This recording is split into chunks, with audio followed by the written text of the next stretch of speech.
respected and honorable member of the House and the ex-minister of the state and the senior representative as expired yesterday. It's a very painful day for each and every one of us, not only MLAs and the assembly, all the society also. Because the contribution what is given to the society is very vast and it's very too much.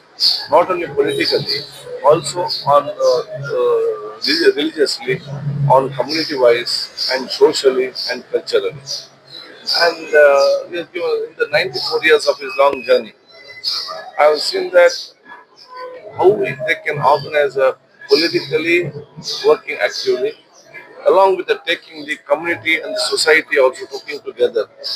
It is a message given to all the representatives. And many a times he was my close friend of my dad. And when I was a minister also, he was there as a representative. I have seen rarest rare qualities.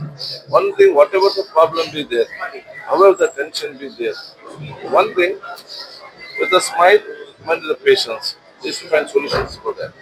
I think this qualities of a great leader like Samantha Kumpa is an benchmark and the guidance for the message for the younger generation and the youth leaders and youth representatives of not only our state but the country. So we deeply have the condolence and we are deeply hurt by his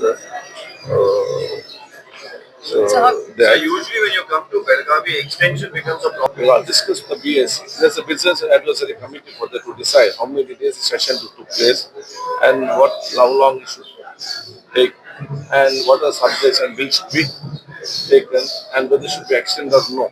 The BSc, they will decide. I think this also we'll discuss with this chief minister and opposition leader who are the members of the BSc committee and other leaders also. Whatever is good for the state and society, we'll do it. So you are going to compensate this?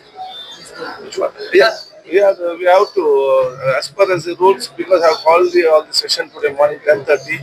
I have to come in the sessions at 10:30. Once the obituary will be made, then we'll postpone tomorrow.